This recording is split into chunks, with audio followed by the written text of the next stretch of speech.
আসসালামু আলাইকুম ওয়া রাহমাতুল্লাহি ওয়া বারাকাতুহু। আলহামদুলিল্লাহি রাব্বিল আলামিন ওয়াসসালাতু ওয়াসসালামু আলা রাসূলিহিল কারীম ওয়া খাতামান নাবিয়্যিন নবিয়িনা মুহাম্মদ ওয়া আলা আলিহি ওয়া সাহবিহি আজমাইন। সুপ্রিয় দর্শক, পৃথিবীর যে প্রান্ত থেকে আপনারা এই মুহূর্তে এটিএন বাংলা টিভি স্ক্রিনের সামনে আছেন, সকলকে স্বাগত জানাচ্ছি এটিএন বাংলার নিয়মিত আয়োজন ইসলামী সাওয়াল ও জবাব সরাসরি। আপনাদের জীবন ঘনিষ্ঠ যে কোনো ধরনের প্রশ্নের জবাব ইসলামিক শরীরের আলোকে জানতে আমাদের আয়োজন। আমি আছি আপনাদের সাথে পুরো অনুষ্ঠান জুড়েই, কারি কেম ফিরোজ।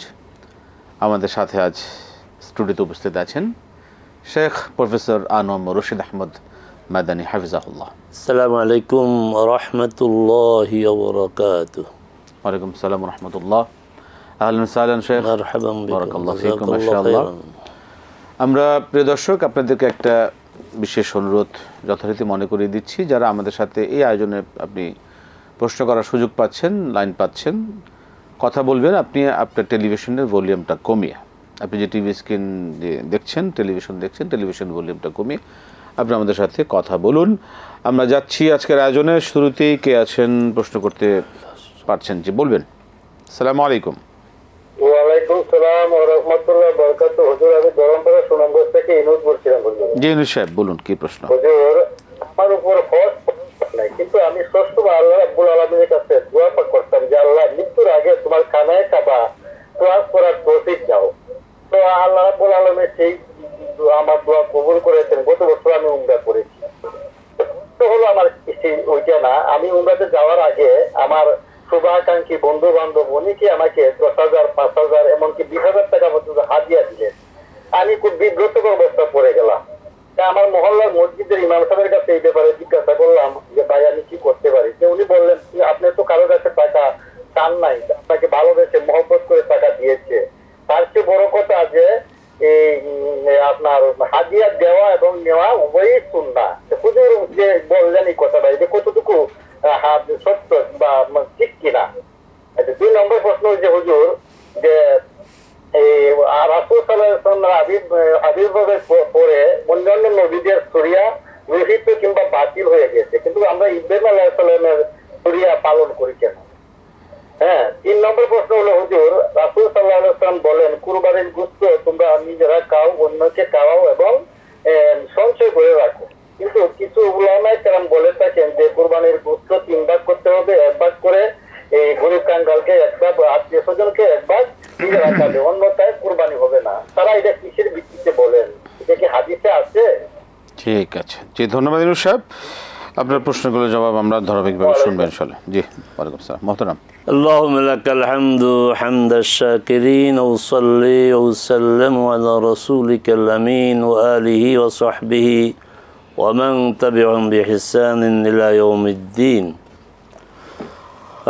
হজ করার আপনার সামর্থ্য ছিল না, দোয়া করেছেন, আল্লাহ কবুল করেছেন, বেশি বেশি করে শুকর আদায় করেন। হ্যাঁ, আপনার ইমাম সাহেব যথাযথই বলেছে, আপনাকে লোকেরা হাদিয়া দিয়েছে, আপনি তো কারো কাছ থেকে কিছু ছাড় নাই। হাদিয়া হিসাবে যা গ্রহণ করেছেন তা আপনার জন্য বৈধ। আর আরেকটি কথা তিনি বলেছেন, হাদিয়ার বিনিময় করা সুন্নাহ, এটাও ঠিক। রাসূল সাল্লাল্লাহু বলেছেন, তাহাব্বু, হাদিয়ার লেনদেন করো, তাহলে তোমাদের মধ্যে ভালোবাসার সম্পর্ক দৃঢ় হবে। তবে দুঃখজনক করে সত্য যে আমাদের সমাজে এমন কিছু লোক আছে যারা হাদিয়া পেতে চায়, দিতে চায় না। এর মধ্যে 2 শ্রেণীর লোক তারা, যারা নেতা, শাসক, শাসনের সাথে জড়িত, ঊর্ধ্বতন কর্মকর্তারা, তারা চায় যে তাদেরকে লোকেরা দিবে।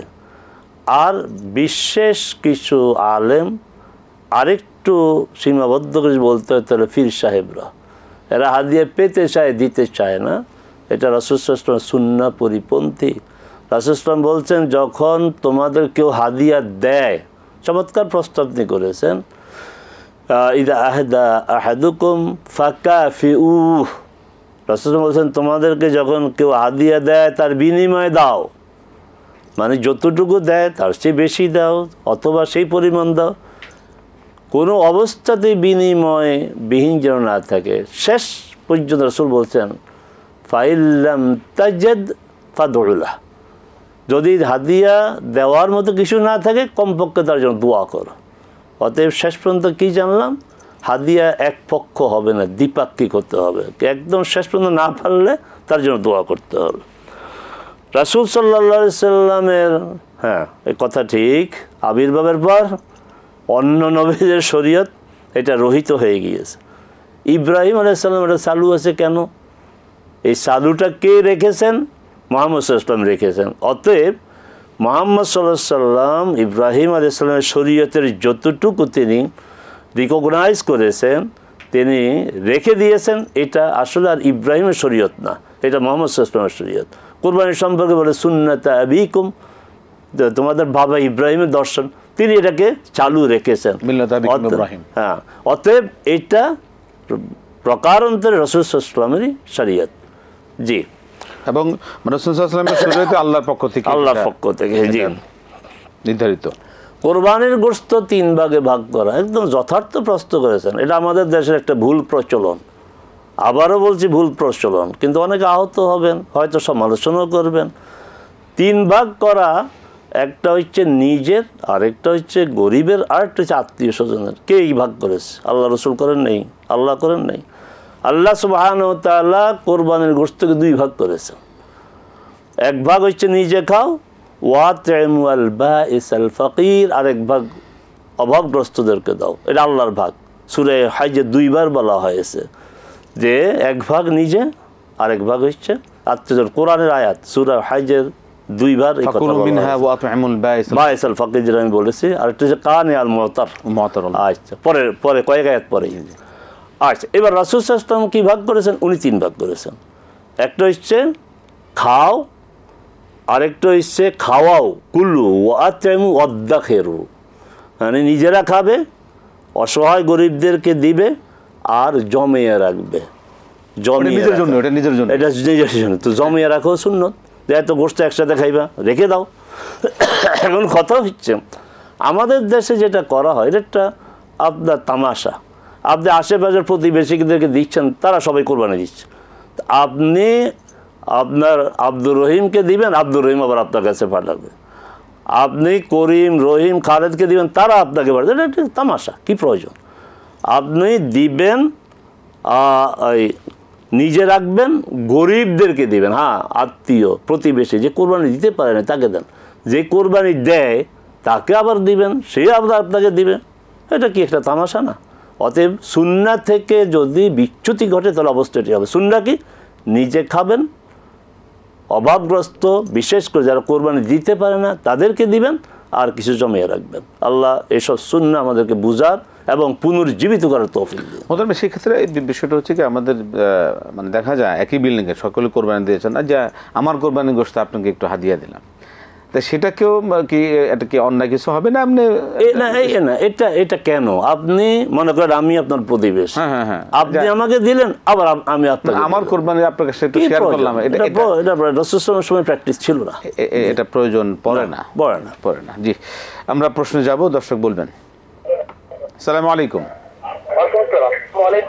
ওয়ালাইকুম সালাম ওয়া রাহমাতুল্লাহ। জি, আমার প্রশ্ন হচ্ছে যে আমাদের যে আযান এবং একামতের মাঝখানে যে দোয়া কবুলটা হয়, এখন দেখা যাচ্ছে কি যে আমাদের তো মানে ওয়াক্ত শুরু হয় অনেক আগে। আমি যদি মানে ওয়াক্ত শুরু হওয়ার পরে জোহরের আগে 4 রাকাত সুন্নত, আসরের আগে 4 রাকাত সুন্নত, মাগরিবের তো আগে নাই, তারপরে আপনার এশার আগে 4 রাকাত সুন্নত, এটা ওয়াক্তের সঙ্গে সঙ্গে, আযান তো ওয়াক্তের সঙ্গে সঙ্গে হয় না, কিন্তু আমি নিজে ওয়াক্ত পরপরই নামাজটা পড়ে নেই, মসজিদে অপেক্ষা করে আযানের পরপরই আমি যদি দোয়া শুরু করি একামতের আগ পর্যন্ত, এটা কি আমার জন্য ঠিক হবে কিনা একটু জানতে চাচ্ছি।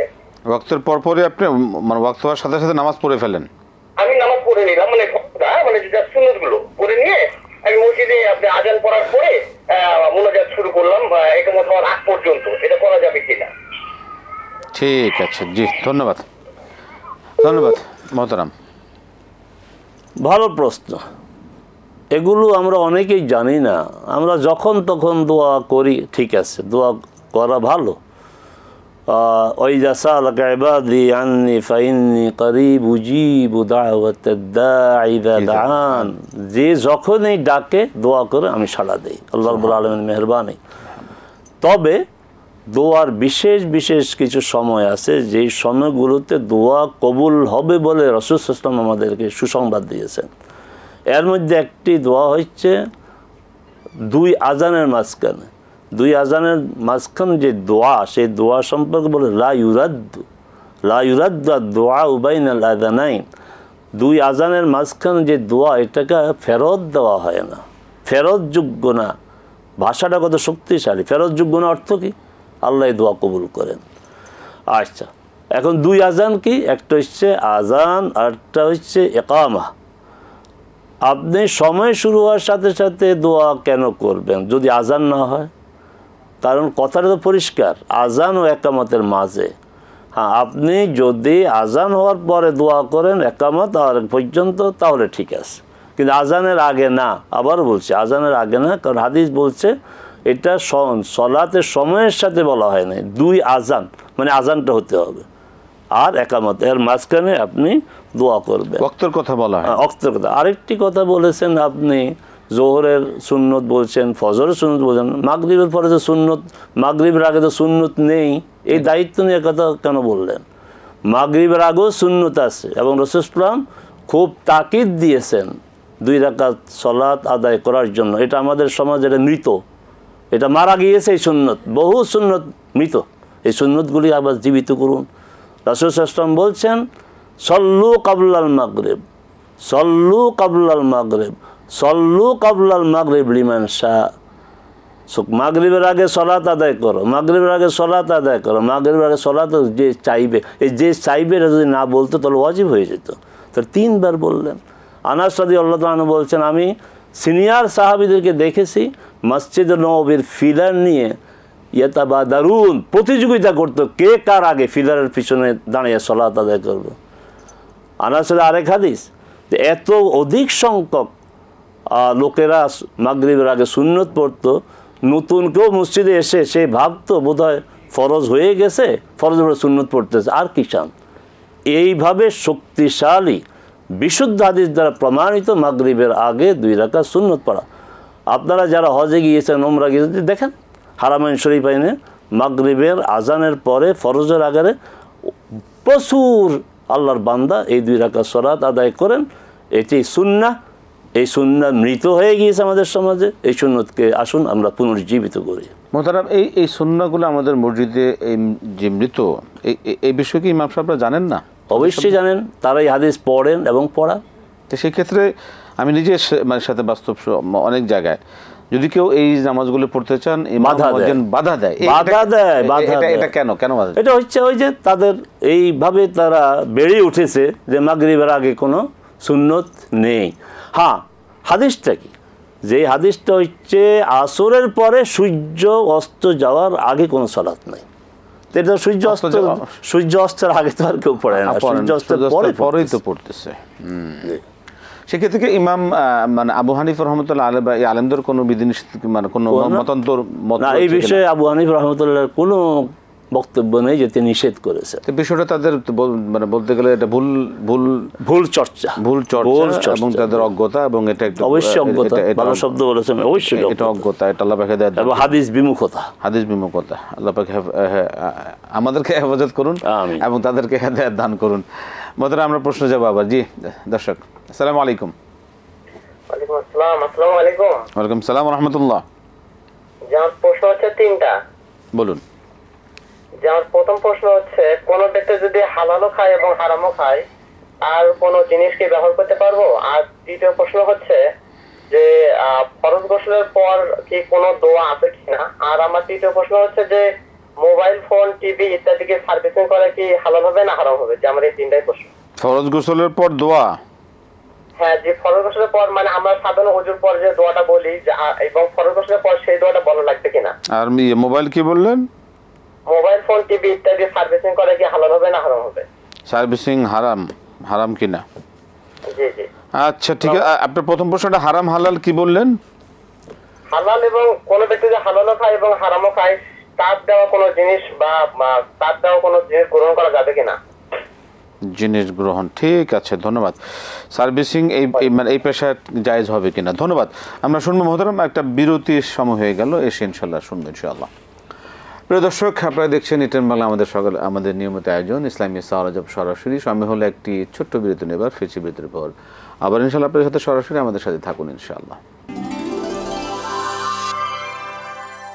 আসসালামু আলাইকুম রহমতুল্লাহ বরকাত। প্রিয় দর্শক, ফিরে এলাম বিরতির পর ইসলামী সাওয়াল সরাসরি আয়োজন। আমরা বিরতির আগে যে প্রশ্ন শুনছিলাম সেই বিষয়ে জবাব শুনবো মহতারাম। রাসূল সাল্লাল্লাহু আলাইহি সাল্লাম ইয়াহুদের হাদিয়া গ্রহণ করতেন। এখন ইয়াহুদি যে শতভাগ তার উপার্জন হালাল, এই নিশ্চয়তা কে দিল? অতএব কেউ যদি আপনাকে কিছু দিতে চায়, হাদিয়া দিতে চায়, আপনি তার উপরে ভালো ধারণা রাখেন যে হয়তো বা তার হারাম উপার্জন থাকতে পারে, থাক, আমাকে যা দিয়েছে তিনি হালাল উপায়ে অর্জিত অর্থ থেকে দিয়েছেন, সুধারণা রাখে তো ভালো। ফরজ গোসলের পরে না, নির্দিষ্ট কোনো দোয়া নেই। ফরজ গোসলের পরে দোয়া নেই, অজুর পরে দোয়া আছে। অজুর পরে দোয়া হচ্ছে আশহাদু আল্লা ইলাহা ইল্লাল্লাহু ওয়াহদাহু লা শারীকা লাহু ওয়া আশহাদু আন্না মুহাম্মাদান আবদুহু ওয়া রাসূলুহু আল্লাহুম্মা ইজআলনি মিনাত তাওয়াবিন ওয়াজআলনি মিনাল মুতাতাহহিরিন। এই দোয়া যে পড়বে, জান্নাতের 8টি দরজা তার জন্য খুলে দেওয়া হবে, যে দরজা দিয়ে সে ইচ্ছা করবে প্রবেশ করবে।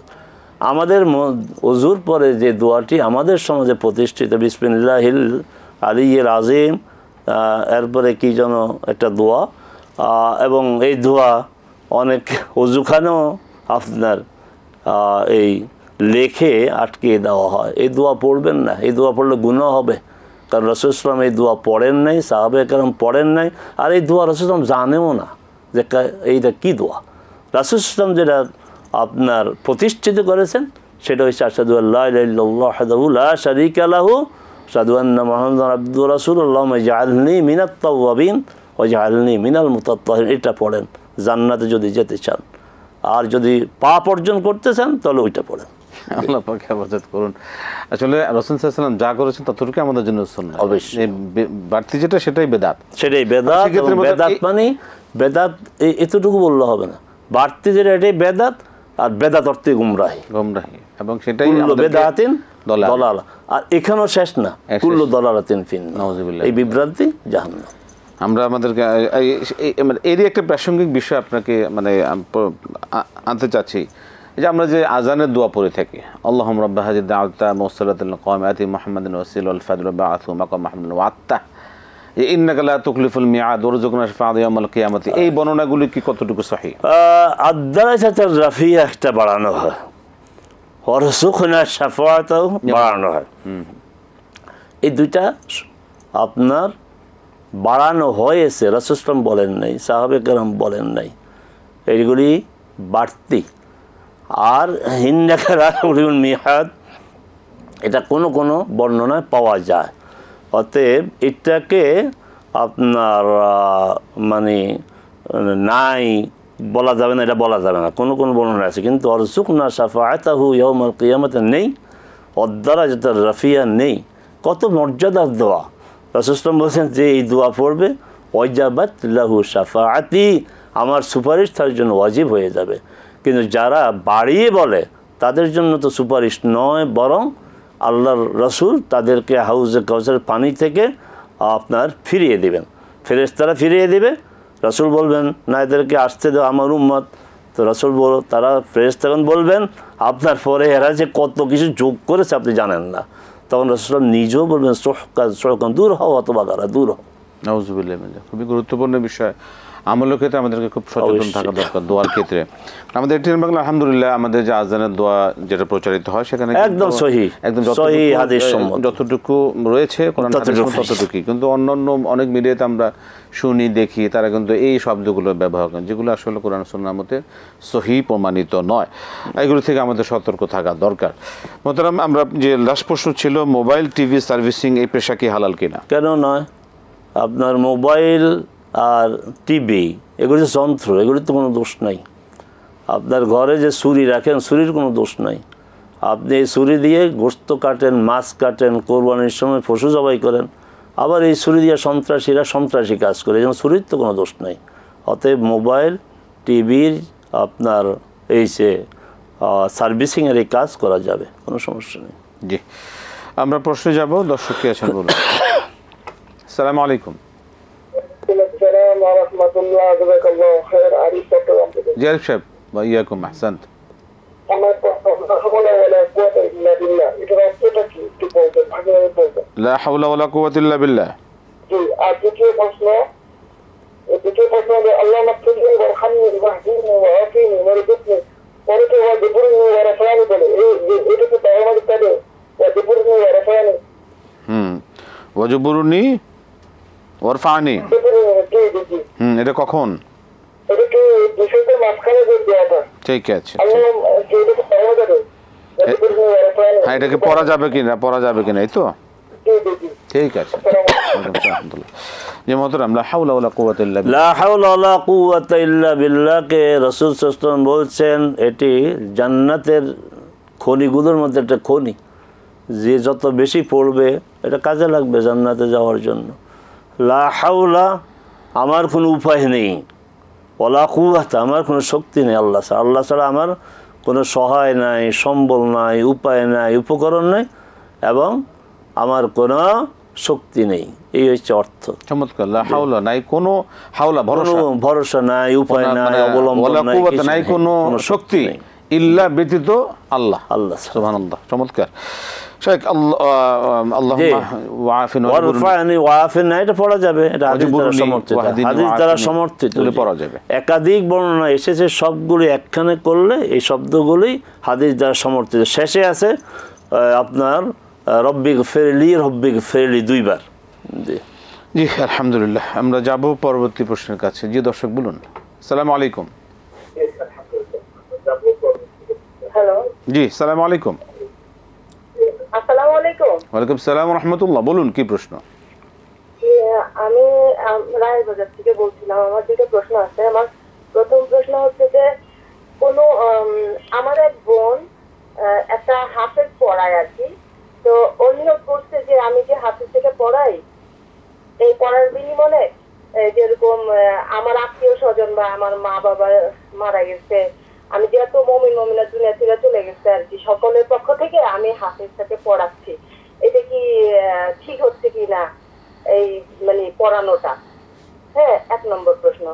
আর দুই নম্বর প্রশ্ন হচ্ছে, আমি একটা জিকির আজগারের বই থেকে দুইটা দুরূদ শরীফ আমি পড়ি। একটা হচ্ছে আল্লাহুম্মা সাল্লি আলা সাইয়্যিদিনা মুহাম্মাদিন নাবিয়্যিল উম্মি ওয়া আলিহি ওয়া আসহাবিহি ওয়া বারিক ওয়া সাল্লিম। আর একটা হচ্ছে আল্লাহুম্মা সাল্লি আলা সাইয়্যিদিনা মুহাম্মাদিন নাবিয়্যিল উম্মি ওয়া সাল্লিমু তাসলিমা। দুইটা দুরূদ শরীফ, এই দুইটা হচ্ছে কিনা। আর একটা প্রশ্ন হচ্ছে যে আমার এক আত্মীয়, তারা 6 ভাই বোন আর কি, তো 6 ভাই বোনের মধ্যে সবাই আমার সে আত্মীয় ছোট ভাই অসুস্থ বিধায় তার ভাই বোন সবাই আর কি সম্পত্তি সবকিছু সুন্দর মতো ভাগ করে নিয়ে গেছে। তো ছোট ভাইকে ওইভাবে কোনো কিছু তারা দেয়নি। হ্যাঁ, এখন ওই ছোট ভাইটা মানে অসহায় অবস্থায় আছে, মানে তার থাকার জায়গাটাও পর্যন্ত দেয় নাই। থাকার জায়গাটাও বড় ভাইয়ের উপরে নির্ভর করে রেখে দিচ্ছে, যে বড় ভাইয়ের দিবে তারপরে সে পাবে। এখন বড় ভাই মারা গেছে, বড় ভাইয়ের ছেলের নামে বড় ভাইয়ের হেবা করে দিয়ে গেছে, বড় ভাইয়ের ছেলেও দিতে চায় না এই জায়গাটা। কথা হলো কি যে ওনাকে সবকিছু থেকে বঞ্চিত করছে। এখন এই অবস্থা উনি কি করতে পারে? ঠিক আছে, ধন্যবাদ মোহতারাম।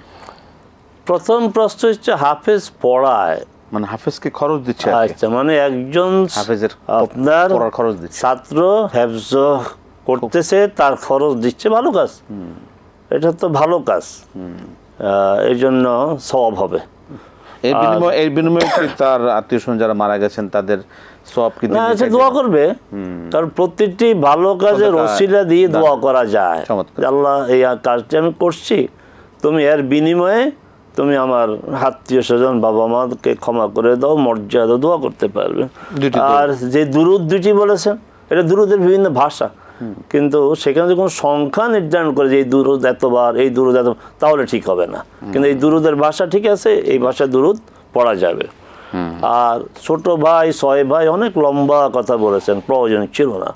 তিনি কি করতে পারবেন? আল্লাহর কাছে বিচার দিবেন আর আইনের আশ্রয় নেবেন। আইনের আশ্রয় তো নিতে পারে, কারণ হচ্ছে বাবার সন্তান হিসাবে অন্যান্য যে 5 ভাই, সে 6 নম্বর, তাই সমান অধিকার, তাকে বলেন সেজন্য আইনের আশ্রয় নেয়। এবং তিনি মাজলুম, অবশ্যই তার প্রতি জুলুম করা হয়েছে, তিনি আল্লাহর কাছে দোয়া করবেন, আল্লাহ যেন তাকে এই বিষয় থেকে হেফাজত করেন এবং তাদের হেদায়েত দান করেন। মহোদয়, আমরা প্রশ্নে যাব। দর্শক কে আছেন বলুন। আসসালামু আলাইকুম। আসসালামু আলাইকুম। ওয়ালাইকুম আসসালাম। আমি আনামা মিজানুর রহমান বলছি। জি মেজান সাহেব বলুন। ভাইদের কাছে বুঝার জন্য আমার জিজ্ঞাসা, একটা কথা বলা হয় যে সবে কদরের রাতে, সবে বরাতের রাতে আল্লাহ 7 আসমান থেকে প্রথম আসমানে নেমে আসেন, বান্দাদেরকে ডাকতে থাকেন, কে আসো আমার কাছে ক্ষমা প্রার্থী, কে আসো রিজিক প্রার্থী, আমি ক্ষমা করে দেবো, ইত্যাদি ইত্যাদি। আমার প্রশ্ন হলো, আল্লাহ সুবহানাহু ওয়া তাআলা তো আরশে আজিমে বসে যা কিছু সৃষ্টি করেছেন সব তো ওনার কুদরতি হাতের মুঠের মধ্যে আছে, উনি তো সব শুনেন, সব দেখেন। আবার নিচের আসমানে প্রথম আসমানে নেমে আসার ব্যাখ্যাটা কি, এটা আমি বুঝি না। আলেমরা বলে সেজন্য বুঝার জন্য, এটা না যে আমি বিশ্বাস করি না, আমি বিশ্বাস করি কোরআন এবং হাদিসে যেটা আছে আমি বিশ্বাস করি। আমার নিজেকে ধরতেও না পারে, নাও ধরতে পারে, আমি এই জন্য আলেমদের শরণাপন্ন। আরেকটা কথা আছে, আরেকটা সম্পূর্ণ প্রশ্ন, সেটা হলো আমার এই ক্ষুদ্র জীবনে আমি দেখেছি অনেক সাক্ষী পিতা মাতার দোয়া বদোয়া কবুল হয়েছে, বাস্তবায়ন দেখেছি, এটার কোনো সময় নাই। 11টা বলেছে, সন্ধ্যা বলেছে, যখন বলেছে আল্লাহ কবুল করে ফেলে, এবং কয়েকদিনের মধ্যে সেটা বাস্তবায়ন আমি দেখেছি। এক মা বলেছে পাগল করুক, কয়েকদিনের মধ্যে পাগল হয়ে গেছে। এই যে বিভিন্ন রকম আমি সাক্ষী, এটার ব্যাখ্যাটা কি, যে নিচের আসমানে নেমে আসে? ঠিক আছে, জি মিজান সাহেব, ধন্যবাদ মিজান সাহেব, আমরা প্রশ্ন নিয়েছি, আপনাকে অসংখ্য ধন্যবাদ। জি মোহতারাম। প্রথমেই হচ্ছে তথ্যগত আপনার ভুল আছে। সবে কদরের রাতে আল্লাহ প্রথম আকাশে নেমে আসেন না, এই কথা ঠিক না। আর সবে বরাত তো মোটেই ঠিক না, বরং সহি যে বর্ণনা যে প্রতি রাতে, তা যে আল্লাহ প্রতি রাতে নেমে আসেন, বান্দাদেরকে ডাকেন, আমরা কেন বছরে 2 রাতকে নির্দিষ্ট করলাম? এটা অন্যায়। আল্লাহ সুবহানাহু ওয়া তাআলা প্রতি রাতে কখন আসেন? হিনা ইয়াবকা আস-সুলুসাল লাইলিল আখির, শেষ তৃতীয় প্রহরে, রাতকে 3 ভাগ করে শেষ তৃতীয় প্রহরে আসেন, শেষ ভাগে। আপনি চমৎকার কথা বলেছেন, আল্লাহ বলেছেন, রাসূল বলেছেন, আর কোনো কথা নেই। আমার যুক্তিতে এটা যুক্তি বা আমার বোধ এটাকে বুঝবে না বুঝবে, এটা মুমিনের দায়িত্ব না। সূরা নূর আল্লাহ সুবহানাহু ওয়া তাআলা বলেছেন, ইন্নামা কানা কাউলাল মুমিনিন ইযা দুউ ইলাল্লাহি ওয়া রাসূলিহি লিয়াহকুমা বাইনাহুম আন ইয়াকুলু সামি'না ওয়া আতা'না। মুমিনদের কোনো অপশন নেই এই কথা বলা ছাড়া। আল্লাহ এবং রাসূলের পক্ষ থেকে যখনই কোনো কথা আসবে, যখনই কোনো বিধান আসবে, সিদ্ধান্ত আসবে, মুমিন সিম্পলি বলবে শুনলাম এবং মানলাম, আলহামদুলিল্লাহ আপনি কথা বলেছেন, আমরা বলে। হ্যাঁ, এটা আল্লাহই ভালো জানেন, আপনার এই কথাও ঠিক। আর রহমান আলাল আরশি ইস্তাওয়া, আল্লাহ সুবহানাহু ওয়া তাআলা তার আরশে আছেন, সপ্তম আকাশের উপরে, এই কথা ঠিক। আবার এই হাদিসও ঠিক। অতএব এইসব বিষয়ে আমাদের অতীতের যে স্কলারগণ বলেছেন, ইমামগণ বলেছেন যে আল্লাহ সুবহানাহু ওয়া তাআলার এই যে নেমে আসা, আল্লাহ সুবহানাহু ওয়া তাআলা হাসেন, এই কথাও তো হাদিসে আছে। এগুলো আমরা ওই আল্লাহর দায়িত্বে এইভাবে ছেড়ে দেব যে আল্লাহ এটা ভালো জানেন, তার আশাটা কেমন, তার হাসাটা কেমন, তার রাগটা কেমন, এটা আল্লাহ ভালো জানেন। আল্লাহর রহমতের বিশাল যে ভান্ডার, সেখান থেকে আল্লাহ সেটা দিয়ে আল্লাহ পাক এটা বান্দাকে উৎসাহ দেওয়ার জন্য হতে পারে। চমৎকার। যে আমি এত কাছে আসি, তুমি আমাকে ডাকো না কেন? আমি তোমাকে বলছি ডাকো, আমি সাড়া দেবো। ক্ষমা চাও, ক্ষমা করে দেবো। জীবিকা চাও, জীবিকা দেবো। তো এটা উৎসাহের জন্য হতে পারে। জি, চমৎকার। জি, আমরা পরবর্তী শেষে প্রশ্ন ছিল যে পিতামাতার দোয়া কেন ডাইরেক্ট? পিতামাতার দোয়া কবুল হবে, রাসূল বলেছেন। রাসূল বলেছেন যে তোমরা মাজলুমের দোয়া, পিতামাতার দোয়ার ব্যাপারে সতর্ক থাকো। মাজলুমের দোয়া কবুল হয়, পিতামাতার দোয়া কবুল হয়। মাজলুমের দোয়া, পিতামাতার দোয়া আর আল্লাহর কবুল করা এর মাঝখানে কোনো আবরণ থাকে না। অতএব আপনার কথা যথার্থ। চমৎকার, আল্লাহ পাক আমাদেরকে হেফাজত করুন। জি মোহতারাম, আমরা প্রশ্নে যাচ্ছি। দর্শক বলবেন কে আছেন, কি প্রশ্ন? আসসালামু আলাইকুম। ওয়ালাইকুম আসসালাম ওয়া রাহমাতুল্লাহি ওয়া বারাকাতুহু। মানে বেশ কয়েকদিন পরে, ঈদের পরে প্রথম লাইন পেলাম। আমার একটা প্রশ্ন আছে। বলুন। জি, আমি হুজুর আলহামদুলিল্লাহ এই যে রমজান মাসে 30টা রোজা রাখছি, তারপরে কিছুদিন একটু গ্যাপ দিয়ে, তারপরে ওই যে আপনার আরবি মাসে 13, 14, 15, তারপরে আপনার এই যে শাওয়াল মাসের আজকে 5টা না 6টা হবে, মানে বৃহস্পতি এই মাসে, এই মাসের বৃহস্পতিবার শাওয়াল মাস শেষ 25 তারিখ। তো এগুলি সবগুলো সব কি একই হুজুর এটা? আর আমি নামাজে বসে ফরজ নামাজে বসলে নবী সাল্লাল্লাহু আলাইহি ওয়াসাল্লাম যে সমস্ত মানে দোয়া দুরূদ আমল করতে, ওইটি করতে গেলে মানে আমার অনেক সময় লাগে, কিন্তু মানে না পড়লেও আবার মানে মনে থাকে না, হয়তো ভুলে যায় কাজকর্ম করবি। এই যে এখন এটা কিভাবে মানে অনেক সুন্দর সুন্দর আমি মানে পাই আপনাদের শুনে এই আমল করি। আর আরেকটা হলো গিয়া মানে আমার দুটো ছেলে মেয়ে, আমার আল্লাহ মালিক ছেলে, এখন মেয়েটার বিয়ের জন্য মানে ইয়ে করলে পড়াশোনা করতেছে, কোন আমলটা করলে মানে মানে ভালো বিয়ের আল্লাহ পাচ্ছিলে, আল্লাহ পাক যেন ঠিক আছে, ধন্যবাদ ধন্যবাদ। আমরা শুনবো আপনার বিষয়ে, আপনি শুনুন। সোহেল শেখ, আমরা এখান থেকে বারবার বলি, অনুরোধ করি যে নেক কাজ করার সামর্থ্য তৌফিক আল্লাহ দিয়েছেন, আল্লাহর কাছে বেশি বেশি করে শুকর আদায় করেন। যে নেক কাজ প্রকাশের বিষয় না, জানানোর বিষয় না। এই যে আপনি বললেন আপনি 30টা রোজা রেখেছেন, শাওয়ালের রোজা রাখেন, আইয়াম বিদের রোজা, কত মানুষের কানে এই কথাটা পৌঁছে গেল। কি প্রয়োজন? নেক আমল করা হবে একমাত্র আল্লাহর জন্য। শুধু ফরজ আমলগুলোর জানান দেওয়া হয় এবং দিতেই হবে যে এটা গোপনে করা যাবে না। আমি জামাতে নামাজ পড়বো, গোপন করা যায় না। আমি যাকাত দেব, কমপক্ষে যাকে দেব সে তো জানবে। আমি সিয়াম পালন করব, ইফতারে একসাথে ইফতার করব, জানবে। হজ তো জানারই বিষয়, একদম এহরামের কাপড় পরলে তো জানা শুরু হয়। কিন্তু বাকি যত নফল সলাৎ, নফল সিয়াম, নফল কাজ, এটি গোপন রাখবেন। এইভাবে আর বলবেন না। আমরা বারবার এটা অনুরোধ করি যে নিজের আমলকে নিজে নষ্ট করে দিবেন না। এই প্রচারণা, এটা আমলকে নষ্ট করে দেওয়া হয়।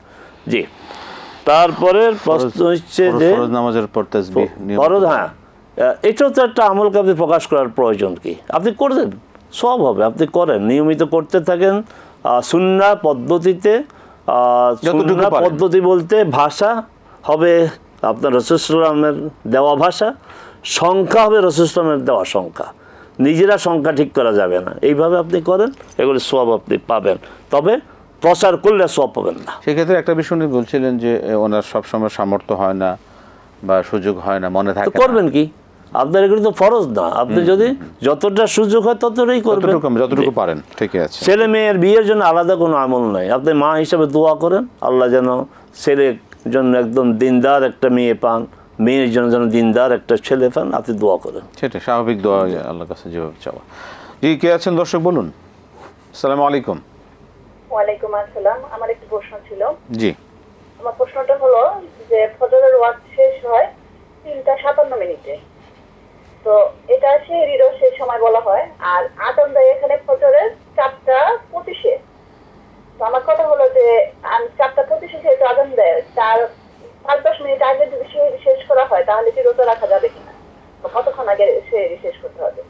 4:25 আজান, হ্যাঁ 4:25 আজান দেয়, আর 3:57 ফজর শুরু, মানে ফজর শুরু হয়। এর মাঝখানে যদি আপনি খাবার চালিয়ে যান সেটাকে ঠিক হবে কেন, তাই তো? হ্যাঁ হ্যাঁ হ্যাঁ। আসসালামু আলাইকুম। ওয়ালাইকুম সালাম ওয়া রাহমাতুল্লাহ। মোহতারাম, কি বলবেন? যে আপনাকে আমার প্রশ্ন, এই যে 4:25 আজান দেয়, অথচ আজানের সময় হয় 3:57, ফজরের সময় শুরু মানে আজানের সময় শুরু। আপনাকে আমার প্রশ্ন যে রমাদানে এই মুয়াজ্জিন সাহেবরা কী করে? রমাদানে যদি 3:57-তেই আপনার ফজরের রক্ত শুরু হতো তাহলে কি তারা 4:25 আজান দিত? অতএব আপনার জবাব হবে না রমাদানে তারা টাইমলি দেয়। তাহলে বোঝা গেল এখন যে টাইমে তারা আজান দেয় এটা সাহারি শেষের আজান না, ফজর শুরুর আজান না। ওই 3:57-তেই সাহারি শেষ করতে হবে, আর 3:57-তেই ফজরের রক্ত শুরু হয়ে যাবে। মানে ওইটাই শেষ সময়, ওইটাই শেষ সময়। ওইটাই শেষ সময়, ফজর শুরুর পর্যন্তই আপনি আপনার জি। ওয়াক্ত শুরু পর্যন্তই। আমাদের শেষ করতে হচ্ছে। মহতরম, আপনাকে অসংখ্য ধন্যবাদ। জাযাকাল্লাহু খাইরান। বারাকাল্লাহু ফিকুম। মাশাআল্লাহ। প্রিয় দর্শক, দেখতে দেখতে সময় শেষ হয়ে গেল। আলহামদুলিল্লাহ, আপনাদের মূল্যবান প্রশ্নের আলোকে আমরা অনেকগুলো বিষয় কোরআন সুন্নাহর আলোকে জানতে পারলাম। এভাবে আমরা জানবো এবং মানবো। আল্লাহ পাক আমাদের কবুল করুন। আজকে শেষ করছি, বিদায় নিচ্ছি। আসসালামু আলাইকুম ওয়া রাহমাতুল্লাহি ওয়া বারাকাতুহু। ওয়া আলাইকুম আসসালাম।